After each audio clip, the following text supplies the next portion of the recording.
Hey guys, tonight we are going to walk through the dust of an ancient city, a place so old it makes the pyramids look like recent construction. Imagine standing in the blistering heat of the Jordan Valley. Before you looms a fortress, not just of stone, but of legend. The walls of Jericho are immense, thick enough for chariots to race upon their summit. Inside, life hums along, merchants haggling in the marketplace, children laughing in the alleyways, guards scanning the horizon, bored and sweating under the sun. They feel secure, invincible, protected by their walls and their gods. They have no idea two strangers, with secrets of their own, are about to slip through their gates and unravel their entire world. Let's be honest, if you were a guard on duty that day, distracted by the heat and the flies, you probably wouldn't have spotted them either. And you probably wouldn't survive what's coming. So before you get comfortable, take a moment to like the video and subscribe.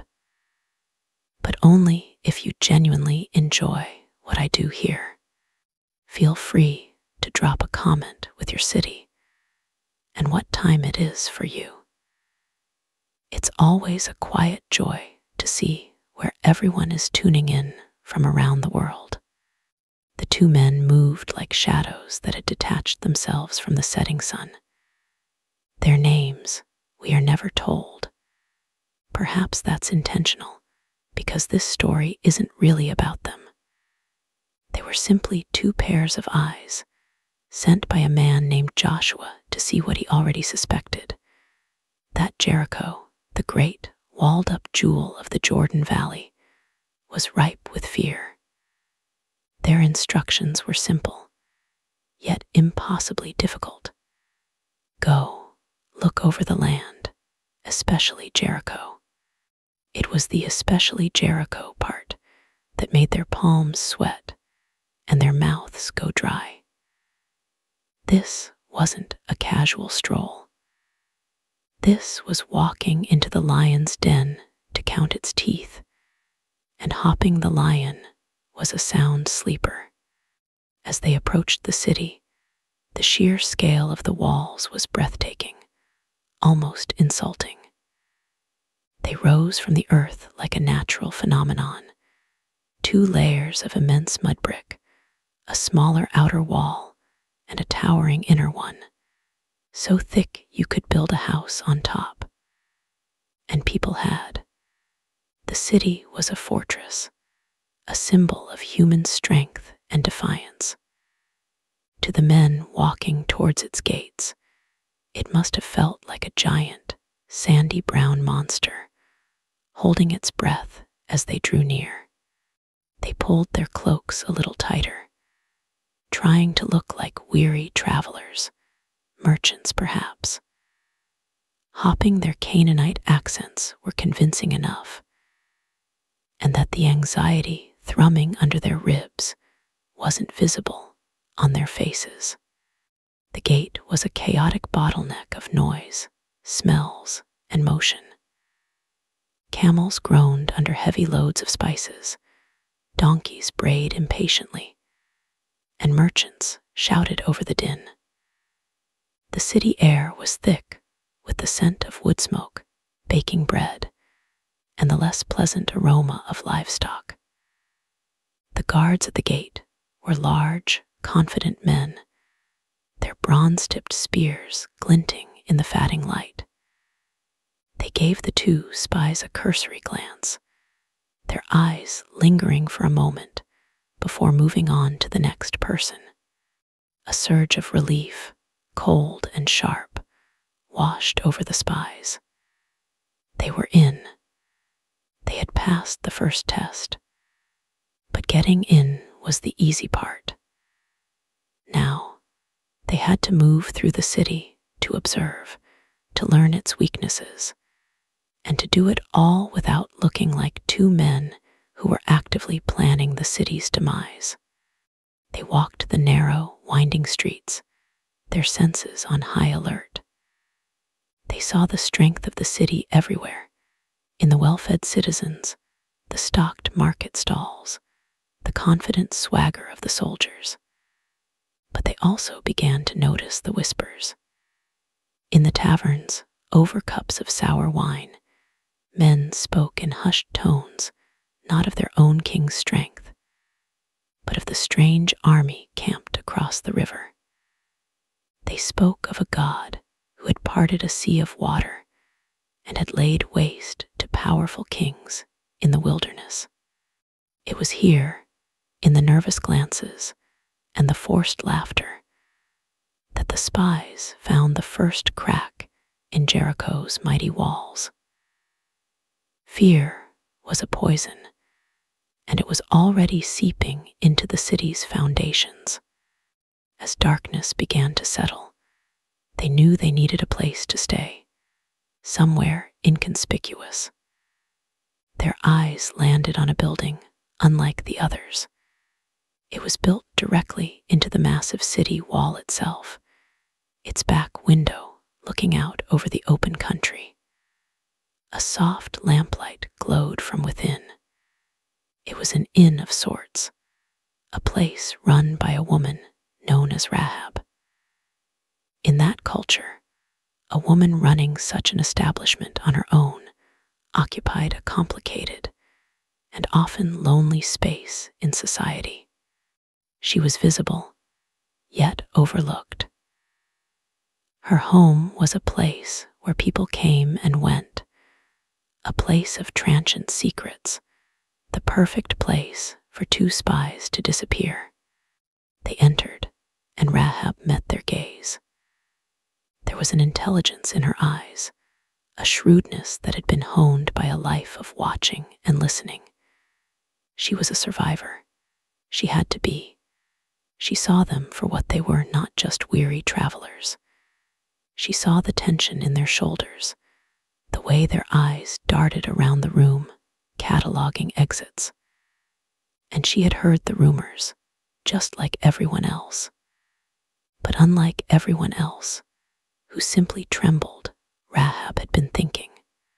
She had been connecting the stories of this wandering people and their powerful, invisible God.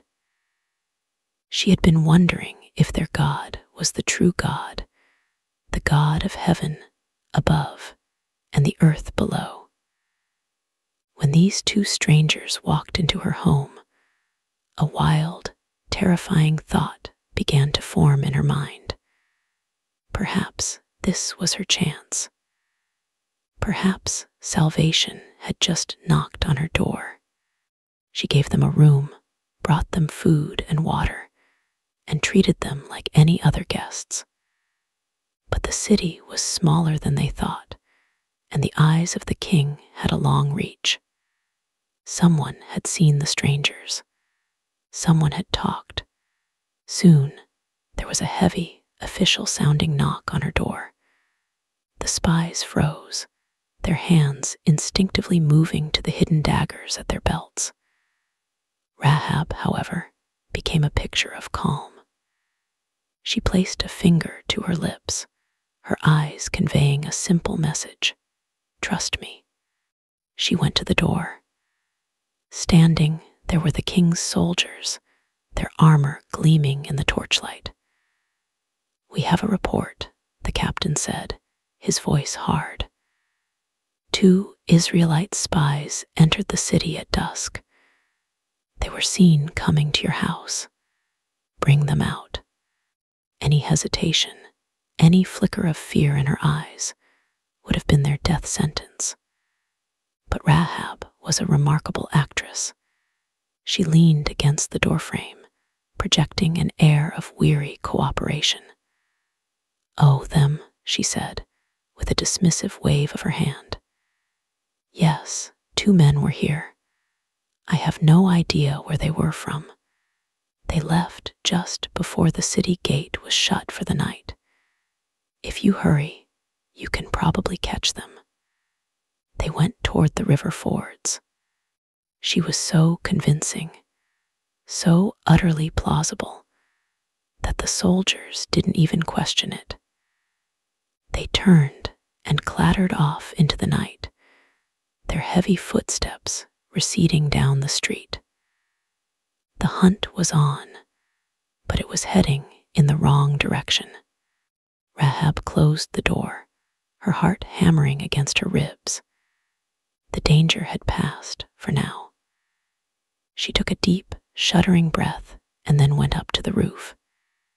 In those days, roofs were flat, functional spaces used for work and for sleeping on hot nights. Rahab's roof was covered with stalks of flax, laid out to dry in the sun. It was here, buried beneath the fragrant, rustling stalks, that she had hidden the two spies. They emerged, dusty and shaken, looking at this woman with a new sense of awe. She had just saved their lives with a lie as quick and sharp as a knife. Now it was her turn to speak, and the words tumbled out of her, a confession of fear and a declaration of faith. "I know," she said, her voice a low, urgent whisper in the cool night air. "I know that the Lord has given you this land. A terrible fear of you has fallen on us. Everyone in this land is melting in fear because of you." She recounted the stories they had all heard, the parting of the Red Sea 40 years earlier, a tale that had become a legend, and the more recent victories over the kings on the other side of the Jordan. "When we heard of it," she continued, "our hearts melted in fear, and everyone's courage failed because of you. For the Lord your God is God in heaven above and on the earth below." This was the secret buried in the heart of Jericho. The walls were high, but the courage within them had crumbled. They were a city besieged by terror long before an army ever appeared at their gates. Then she made her plea, her voice trembling slightly. "Now then, please swear to me by the Lord that you will show kindness to my family, because I have shown kindness to you. Give me a sure sign that you will spare the lives of my father and mother, my brothers and sisters, and all who belong to them, and that you will save us from death." The two spies were humbled. They had come as assessors of military strength, but they had found something far more profound. They had found faith in the most unlikely of places. They looked at each other, and the decision was unspoken but unanimous. "Our lives for your lives," one of them declared. They made an oath to her, a solemn promise before their God. They would protect her, but there had to be a way. How would their army know which house to spare when the city fell? They needed a sign, just as she had asked. They looked around, and one of them pointed to the window that overlooked the countryside. "This is how we'll do it," he said, holding up the scarlet rope they would use to escape. "When we invade the land, you must tie this scarlet cord in the window through which you let us down. And you must bring your father and mother, your brothers, and all your family into your house." They were clear. Anyone inside her house would be safe. Anyone who stepped outside into the streets would be lost. The responsibility was now hers. Her home, the place on the very edge of the city, was to become an ark of salvation, marked by a single crimson thread. She agreed. It was time for them to go. Under the cover of darkness, she lowered them down from her window with the same rope. The city wall, which had been a symbol of their impending doom, had just become their escape route, thanks to this one brave woman. Before they disappeared into the night, they gave her one last piece of advice. Go to the hills and hide there for 3 days until the pursuers have returned. Then go on your way. Rahab watched them vanish into the shadows. She pulled up the rope, its rough fibers a comfort in her hands. She stood there for a long time, the cool night breeze on her face, looking out at the dark, sleeping land. Then she turned back to the window, and with steady hands, she tied the scarlet cord, letting it hang against the stone. It was a thin, fragile line of color against the immense, monochrome wall. A secret flag of hope. A promise of a dawn she prayed she and her family would live to see. Inside the mighty fortress of Jericho, one heart was no longer melting with fear, but was filled with a cautious, terrifying, and beautiful hope. For 3 days and 3 nights, the 2 spies became creatures of the hills overlooking Jericho. They moved with the stealth of foxes, finding refuge in the shallow caves and rocky crevices that dotted the landscape. By day, they watched the frantic, ant-like activity of the king's soldiers scouring the river fords, their movements growing more desperate and frustrated with each passing hour. By night, they looked down at the flickering lights of the city, a place they had entered as men and left as fugitives, carrying a secret that felt heavier than stone. They thought of the woman who had risked everything for them, for a promise from a God she was only just beginning to know. They thought of the scarlet cord, a detail they would never forget, a tiny stitch of hope in a tapestry of impending doom. When the 3rd day dawned, the search parties had retreated, empty-handed and humiliated, back behind their walls. The way was clear. They traveled back to the Israelite encampment at Shittim under the cover of darkness, their hearts a mixture of exhaustion and exhilaration. The camp was a sprawling city of tents, a sea of humanity waiting on the edge of a promise. They were brought immediately before Joshua, a leader whose face was etched with the gravity of his charge. In the quiet of his tent, with the low murmur of the camp outside, they told him everything. They spoke of the city's fortifications, its resources, its guards. But that was not the crucial part of their report.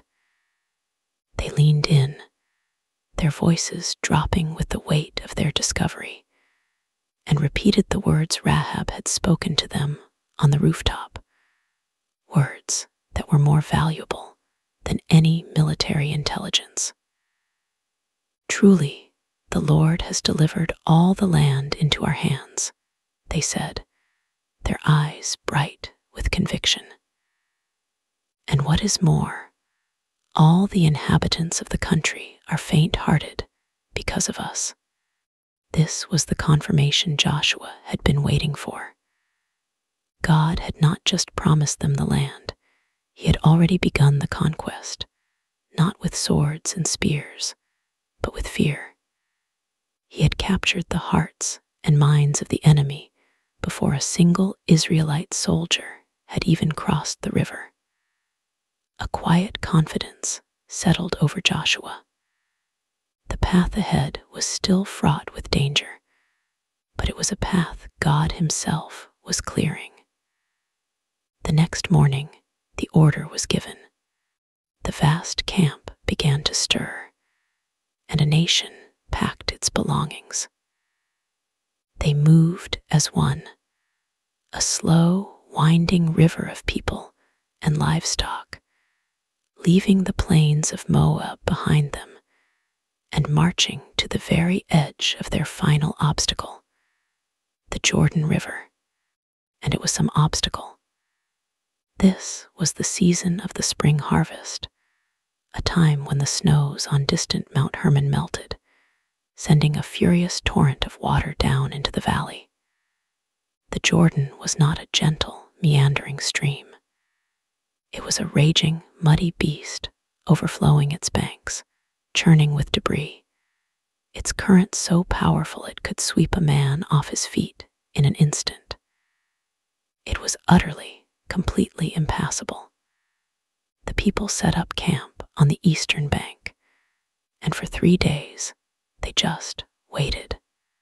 They looked out at the churning brown water, the physical embodiment of the barrier that stood between their 40 years of wandering in the wilderness and the land they had been promised. The children would have asked their parents, "How will we get across?" And the parents would have looked towards Joshua's tent, their faces a mask of nervous faith. They had heard the stories of the Red Sea parting for their grandparents, but a story is one thing. A roaring, impossible river in front of your own eyes is another thing entirely. On the 3rd day, the officers went through the camp with a new set of instructions, and they were, to say the least, very strange. This was not a military plan. There was no talk of building rafts or finding a shallower crossing. Instead, Joshua told the people, "Sanctify yourselves, for tomorrow the Lord will do wonders among you." It was a call to prepare their hearts, not their weapons. Then came the plan of procession. When you see the Ark of the Covenant of the Lord your God, and the Levitical priests carrying it, Joshua commanded, you shall set out from your place and follow it. The Ark, that gold-overlaid chest containing the stone tablets of the 10 Commandments, was the symbol of God's actual presence with them. It was to be their guide. God was going to lead the way, but there was another curious detail. Yet there shall be a space between you and it, about 2,000 cubits in length, he instructed. Do not come near it, in order that you may know the way you shall go, for you have not passed this way before. A space of about 1,000 yards. This was to be no ordinary march. It was a holy procession. That space was a sign of reverence, a physical buffer of awe. It ensured that every single person, from the front of the line to the very back, would have a clear, unobstructed view of the Ark. They were all to be witnesses. The next morning, a hush fell over the massive camp. The air was thick with anticipation. The priests came forward and lifted the Ark of the Covenant onto their shoulders. They turned and began to walk, not towards a bridge, not towards a fleet of boats, but straight towards the roaring, angry river. The entire nation of Israel stood and watched, their breath held in a collective gasp. The priests walked with a steady, unhurried pace. They reached the muddy edge of the riverbank, where the water swirled and eddied violently. They did not stop. They took another step, and the soles of their feet dipped into the rushing water. And then the universe seemed to pivot. The moment their feet touched the water, the roaring sound from upstream began to change. It lessened. The churning torrent before them began to slow. And then, impossibly, it stopped. All eyes turned upstream, and in the distance, they could see it. The water was piling up. It rose into a great, shimmering wall, a vertical river held back by a command no one could hear. The scriptures say it happened at a city called Adam, many miles away. All the water that had been downstream of the priests simply flowed away, continuing its journey to the Dead Sea, leaving behind a wide, empty, and miraculously dry riverbed. The priests, who had been standing at the water's edge, now walked forward into the very middle of the Jordan and stopped. They stood there on dry ground, the ark of God held high on their shoulders, a silent testament to the power that had just tamed the river. And with the priests and the ark standing sentinel in the center, Joshua gave the signal. The nation of Israel began to cross. Imagine the scene. Hundreds of thousands of people who had woken up that morning staring at an impassable barrier were now walking across it as if it were a dusty road. Families held hands, their eyes wide with wonder. Children pointed at the wall of water in the distance, a sight so unnatural it would be burned into their memories forever. The ground beneath their feet was not muddy or slick. It was dry.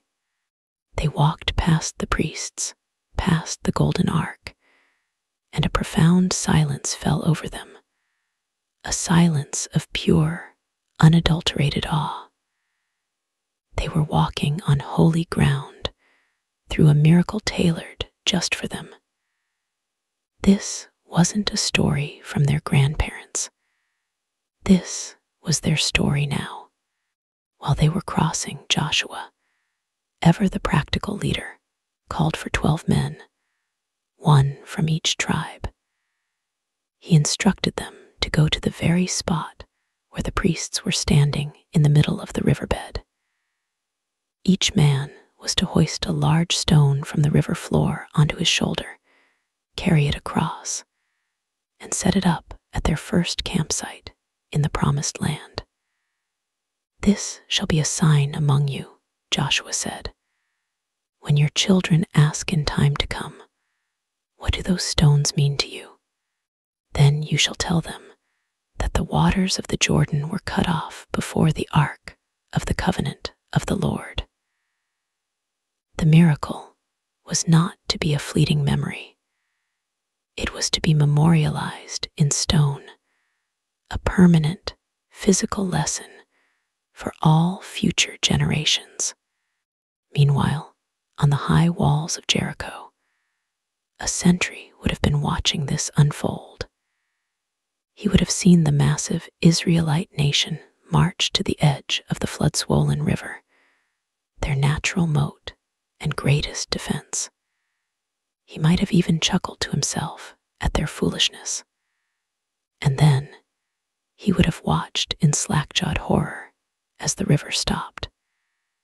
He would have seen the impossible path open up. He would have seen an entire nation walk through the riverbed as if on a parade ground. The news would have spread through Jericho like wildfire, from the barracks to the marketplace to the king's palace. The blood would have drained from their faces. The stories they had heard, the rumors they had whispered, they were all true. The God of the Israelites was not some distant deity. He was a God who commanded the very forces of nature. The fear Rahab had described as a melting heart would now have hardened into the cold, brittle certainty of doom. Their walls suddenly seemed very small, very fragile. When the last person, the last goat, the last cart had reached the western bank, the 12 men had their stones, and the entire nation was safely across. Joshua gave the command to the priests. They walked up out of the riverbed, and the moment their feet touched the solid ground of the Promised Land, the wall of water upstream collapsed. With a deafening roar, the Jordan River crashed back into its channel, flowing over its banks as it had before, as if the last few hours had never happened. But they had happened. The 12 stones stood as silent proof. The nation was across. The final barrier was gone. They were now camped on the plains before Jericho, and the city, for all its mighty walls, was trapped, exposed, and utterly terrified. The Israelite camp on the plains of Jericho was a city unto itself, sprawling in the shadow of the fortress that was their target. The miraculous crossing of the Jordan was fresh in their minds, a powerful reminder of God's presence. Yet the sight of Jericho's walls was a sobering reality. They were thick, high, and manned by warriors. A conventional siege would be a long, bloody affair. The men of Israel were warriors, but many were also the sons of desert wanderers. This was their first great test in the Promised Land.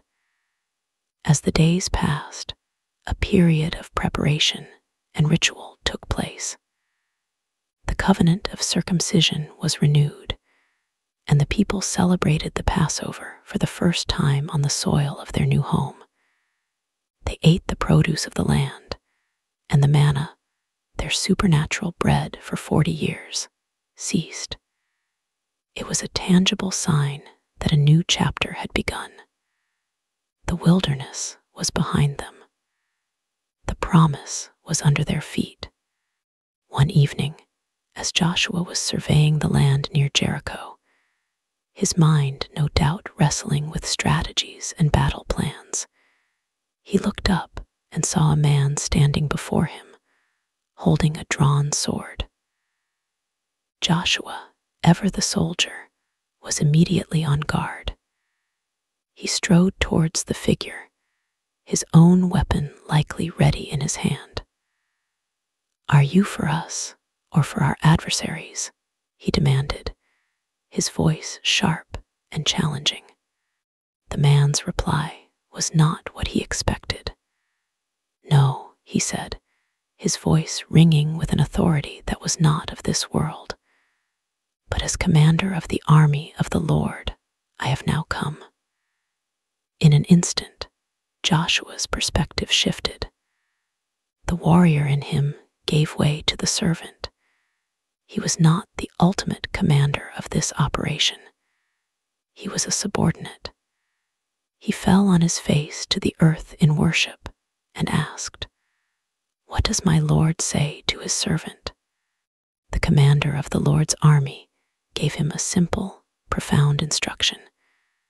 "Take off your sandals from your feet, for the place where you are standing is holy." And Joshua did so, just as Moses had done before the burning bush decades earlier. The message was clear. This battle for Jericho would not be won by human strategy. It was a holy war, and the battle plan would come directly from heaven. And what a battle plan it was.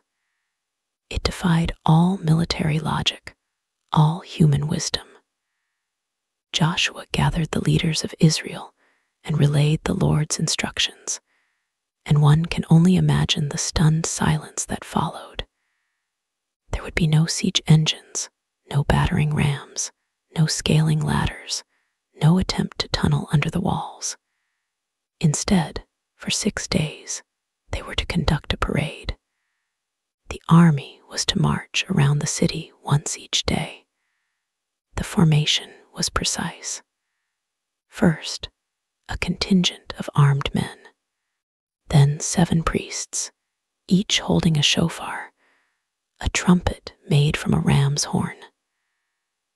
Behind them, more priests carrying the sacred Ark of the Covenant.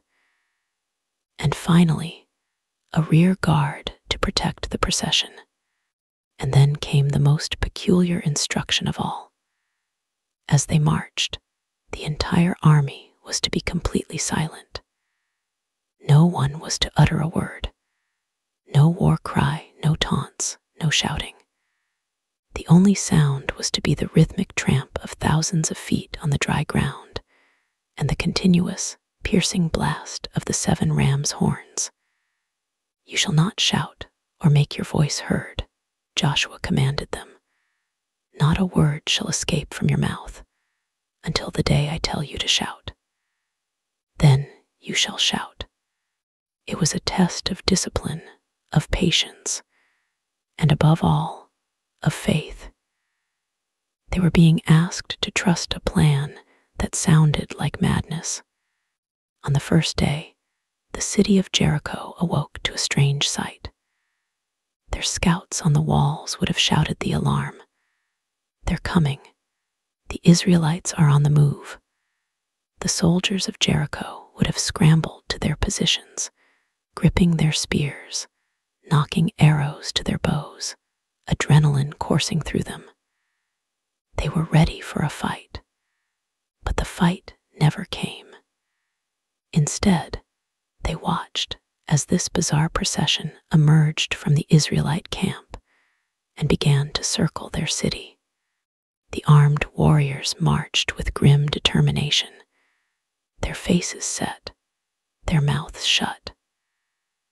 The 7 priests followed, their cheeks puffed as they blew into the curved horns, producing a series of long, wailing, unnerving notes that echoed off the massive walls. And behind them, carried on gilded poles, was the ark, that mysterious golden box that represented the presence of their terrifying God. The people of Jericho lined the top of their walls, watching in bewildered silence. What was this? Some kind of religious ritual? An attempt to cast a magic spell? It was unnerving. The silence of the marching army was more menacing than any battle cry.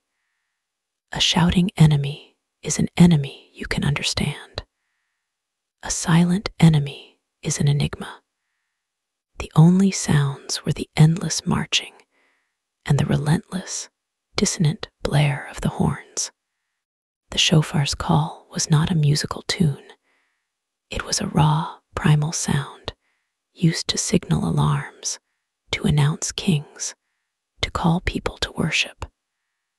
Now, it was being used as a weapon, a tool of psychological warfare, fraying the already shattered nerves of the city's inhabitants. The procession completed one full circuit of the city, and then, without a word, turned and marched back to their camp. And that was it. The day ended. The sun set. The people of Jericho were left in a state of profound confusion and mounting dread. Inside the city, Rahab would have heard the trumpets. She would have gathered her family close, her heart pounding. She would have pointed to the scarlet cord in her window, reassuring them that this strange noise, this silent parade, was the sound of their deliverance. But even for her, the waiting, the uncertainty, must have been a heavy burden. On the second day, it happened again. The soldiers on the wall, perhaps a little less certain this time, took their positions. And again, the silent army emerged. The 7 priests blew their horns. The ark was carried in procession, and they circled the city one time before returning to their camp. The exact same ritual. No attack, no words, just the marching and the horns. The confusion in Jericho began to curdle into a slow, grinding fear. This wasn't a military strategy they could counter. How do you fight a parade? Their enemy was patient, disciplined, and utterly alien in their methods. Day 3, the same. The rhythmic tramp of feet, the wail of the horns. One circle, return to camp. By now, the routine itself was becoming a form of torture. The citizens of Jericho were prisoners in their own fortress, subjected to this daily ritual of intimidation. Sleep would have been difficult. The silence of the night would be filled with the phantom echo of the shofars. Day 4, the same. The priest's lips would be raw from blowing the horns. The soldiers' feet would be dusty and tired, but their discipline held. Their silence held. Their faith was being forged in the crucible of this repetitive, seemingly pointless act of obedience. They were learning that God's ways were not their ways. Day 5, the same. The psychological toll on Jericho must have been immense. The city was sealed tight. No one could get in or out. Their supplies were finite. Their courage was dwindling. Every day, this silent, inexorable force circled their home, a living, breathing promise of a doom they could not comprehend. Day 6, the same. One last silent march, one last circle. As the Israelite army returned to their camp at the end of that 6th day, the tension on both sides of the wall was stretched to its breaking point. The people of Jericho had endured almost a week of this nerve-shredding ritual. They were exhausted, terrified, and utterly demoralized. The Israelites, too, were filled with a restless energy. They had followed the bizarre instructions to the letter. They had marched in silence, their faith tested with every step. Joshua had told them that tomorrow would be different. Tomorrow, on the 7th day, everything would change. As the sun set on the 6th day, a heavy, expectant quiet fell over the entire valley, a deep breath before the final, earth-shattering roar. The sun had not yet begun to hint at its arrival when the Israelite camp began to stir. On the previous 6 mornings, they had risen with a sense of disciplined duty, a quiet resolve to perform their strange, silent task. But this morning, the 7th day, the air itself felt different. It was electric, humming with a kinetic energy that had been building for a week. This was not just another day of marching. This was the day of fulfillment. This was the day the silence would be broken. The soldiers fastened their armor and gripped their weapons with a new sense of purpose.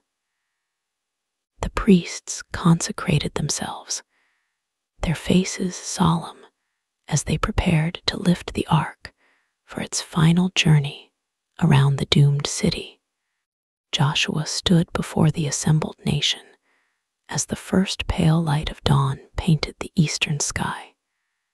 His voice was steady and clear, cutting through the quiet anticipation. He laid out the orders for the day, and they were a dramatic departure from the established routine. Today, he commanded, "You shall march around the city 7 times, and the priests shall blow the trumpets." 7 times. A full day's work, a number that in their tradition signified completeness, perfection, and divine action. The psychological pressure of a single lap had been immense on the people of Jericho.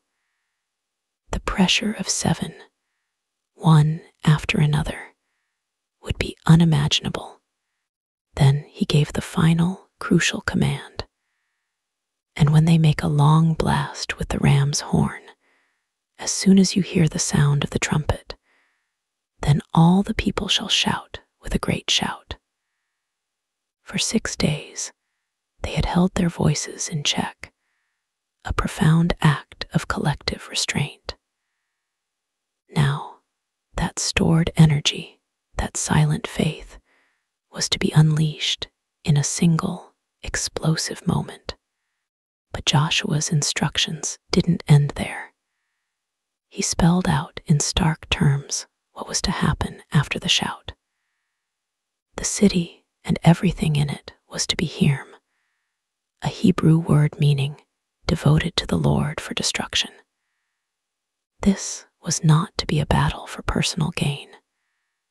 But you keep yourselves from the things devoted to destruction, he warned, lest when you have devoted them, you take any of the devoted things and make the camp of Israel a thing for destruction and bring trouble upon it.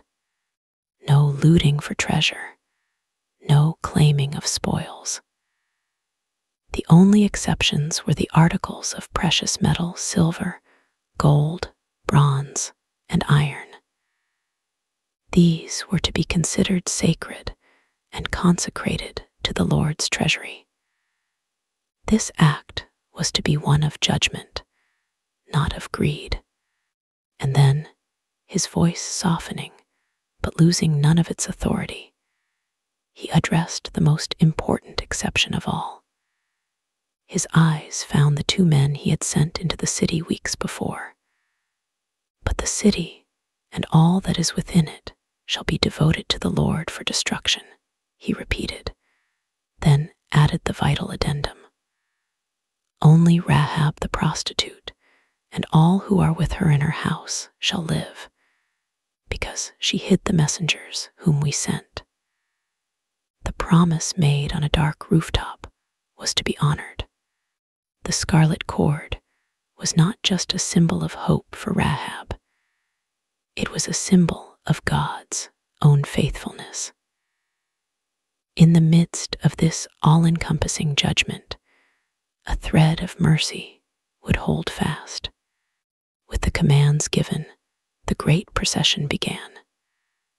As the sun climbed into the sky, the people of Jericho on the walls watched in growing horror.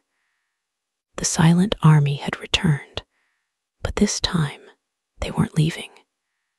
They completed one circuit, the 7 shofars wailing their relentless song, and the city collectively held its breath, expecting them to turn back to their camp. But they did not. They began a second lap, then a third. Imagine the mounting terror within those walls. The ritual had been broken. The psychological torture had been amplified. Lap after lap, the Israelites circled them, a tireless, silent vortex of doom. The sun beat down, the dust rose from thousands of marching feet, and the unending blast of the horns became a maddening drone that seemed to vibrate in their very bones. The soldiers on the walls would have gripped their weapons, their knuckles white. The civilians would have huddled in their homes, praying to gods who offered no answer. 4 laps. 5. The city was being wound like a spring, the tension building with each circuit to an unbearable degree. Inside her house on the wall, Rahab and her family would have been gathered together, listening to the sounds. The tramp of feet and the cry of the horns, which had been a daily occurrence, now became an hours-long ordeal. With each pass, their faith in the promise would have been tested. Her family, whom she had convinced to join her, would have looked at her with fearful eyes. She would have simply pointed to the scarlet cord, her face a mask of determined trust. 6 laps. The day wore on. And then the 7th procession began. The Israelites marched, their steps just as steady as on the first lap, but their hearts were now pounding in their chests. They knew what was coming. As they completed that final seventh circuit, the priests, who had been blowing in shorter bursts, prepared themselves. The march came to a halt. A profound silence fell over the plains of Jericho, a silence so deep and sudden that it was more shocking than the noise it replaced. The only sound was the wind and the frantic beating of hearts on both sides of the wall. Then the 7 priests filled their lungs and let out one final, coordinated, and sustained blast on their ram's horns. The note held, long and piercing, a celestial signal that the time for waiting was over. Joshua raised his arm, and his voice rang out over his people. "Shout, for the Lord has given you the city." And the people shouted. It is impossible to describe that sound. It was not just a yell. It was the collective voice of a nation, a people who had wandered for 40 years, who had crossed a parted sea and a stopped river, who had obeyed a week of silent marching. It was a roar of faith, a release of pent-up hope, a declaration of victory that came from their souls. It was the sound of a promise being fulfilled. It was less a sound wave and more a shock wave. In that same instant, the ground likely trembled. The great walls of Jericho, the symbol of Canaanite strength, the pride of the valley, the structure so thick that Rahab had built her house upon it, gave way. The Bible does not say they were knocked over or that they crumbled slowly. The Hebrew is stark and catastrophic. The wall fell down flat in its place. It collapsed upon itself, every part of it, all at once. One moment, it was an impenetrable fortress. The next, it was a flat, wide ramp of rubble and dust, leading directly into the heart of the city. The way was open.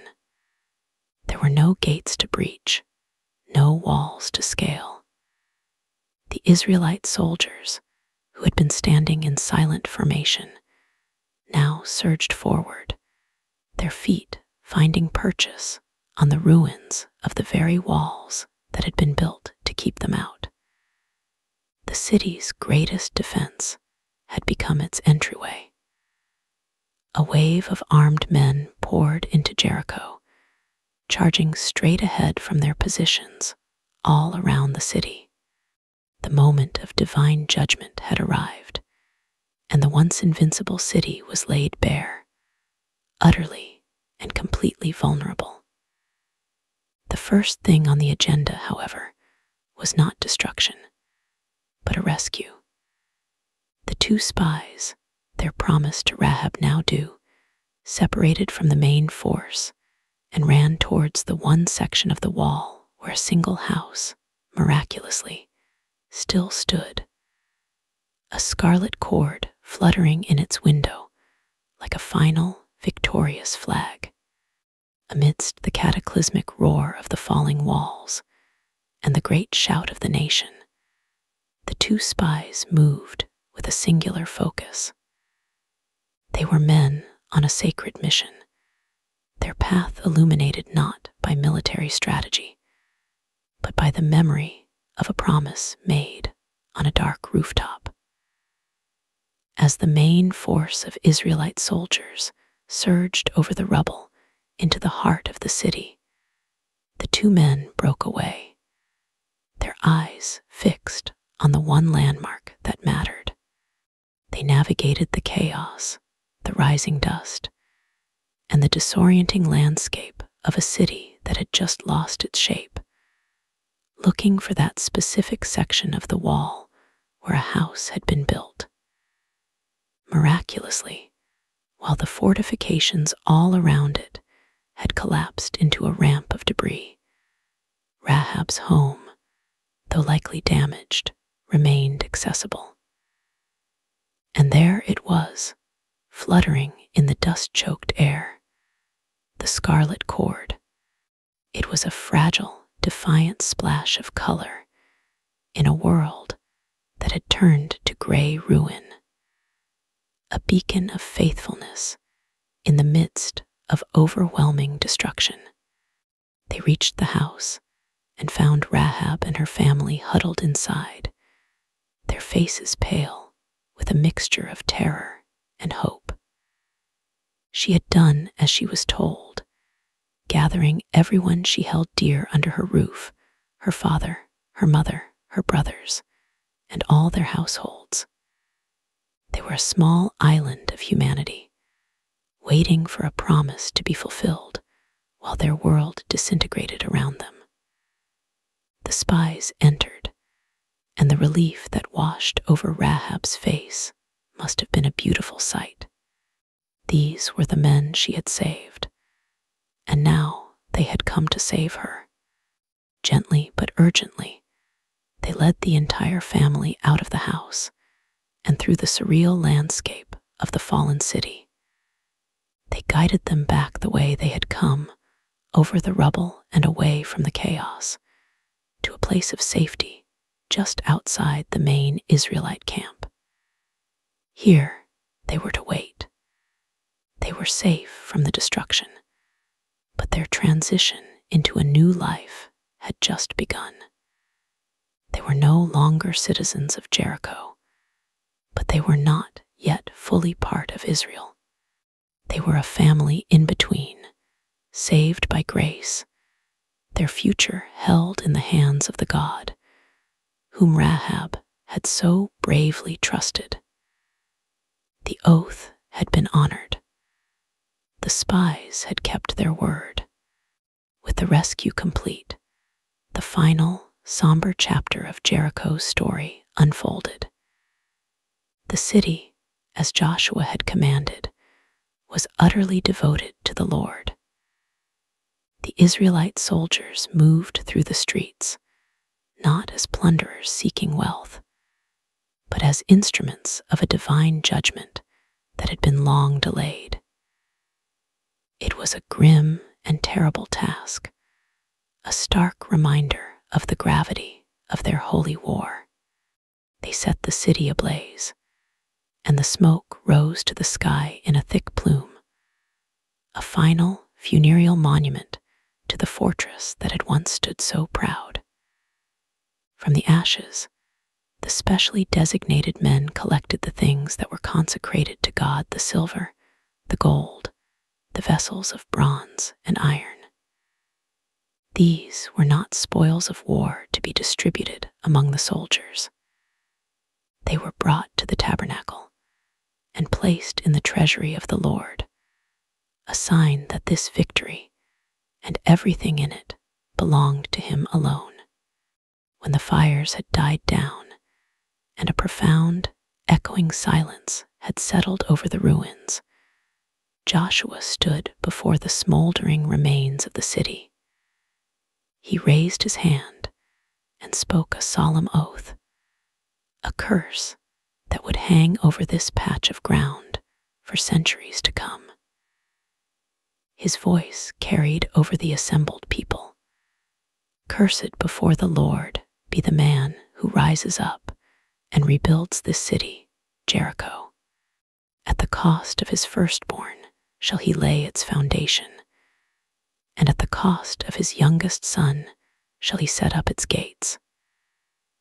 It was a declaration that this place was to remain a ruin, a permanent testimony to a victory that was God alone. Human hands were not to reclaim it or rebuild its pride. It was to be a memorial of rubble and ash. But the story of Jericho is not just about a city that fell. It is also, and perhaps more importantly, about a woman who was lifted up. What became of Rahab and her family, waiting in that temporary refuge outside the camp? Their story did not end there. The Bible gives us a simple but beautiful conclusion to her tale. She has lived in Israel to this day. She was not just tolerated or kept at a distance. She and her family were fully welcomed, adopted into the very fabric of the nation. She shed her old identity as a Canaanite innkeeper from a doomed city and became a part of the people of God. And her story only grows from there. This woman, once an outsider, became so esteemed that she married an Israelite man named Salmon, a leader from the prominent tribe of Judah. And together, they had a son named Boaz. If that name sounds familiar, it's because Boaz would grow up to be the noble farmer who would redeem a foreign widow named Ruth. And Boaz and Ruth would have a son named Abd, who had a son named Jesse, who had a son named David, who would become Israel's greatest king. And many generations later, in that same family line, a child named Jesus would be born. It's an astonishing legacy. Rahab, the woman who took a great risk based on what she had only heard about God, is honored forever in the story of salvation. She is listed in the New Testament, in the 11th chapter of Hebrews, in what is often called the Hall of Faith, right alongside giants like Abraham, Moses, and David. She is celebrated not for her past, but for her faith. By faith, the prostitute Rahab, because she welcomed the spies, was not killed with those who were disobedient. She is even mentioned by James as an example of how true faith results in action. Her one act of hiding the spies and tying a scarlet cord in her window was the evidence of a faith that saved her and her entire family. And so the dust settles. The plains of Jericho are quiet now, save for the massive camp of the Israelites. The ruins of the city stand as a stark and silent monument. The 12 stones taken from the Jordan River stand as a memorial to a miracle. The people of Israel have their first foothold in the Promised Land, having learned a profound lesson. Their victories would not come from their own strength or military genius, but from listening to God's strange instructions and obeying in faith. But perhaps the most enduring symbol of the whole story is that simple scarlet cord. It was just a rope, a common household item, but it became a lifeline. It was a sign of a promise between desperate people, a promise that was honored in the face of total chaos. And for us, looking back thousands of years later, it serves as a quiet, gentle reminder. It reminds us that faith can blossom in the most unlikely of hearts. It tells us that no one is beyond the reach of grace. And it shows us that sometimes all it takes is one small act of trust, one fragile thread of hope hanging in a window to completely change the world. I hope this journey into the story of ancient Jericho was a peaceful one for you tonight. It's a story of great power and mystery, but also one of surprising and beautiful tenderness. What part of the story stood out to you the most? I'd love to hear your thoughts. And if you're feeling ready for another story, just let me know. Until then, I wish you a quiet mind and a truly restful sleep.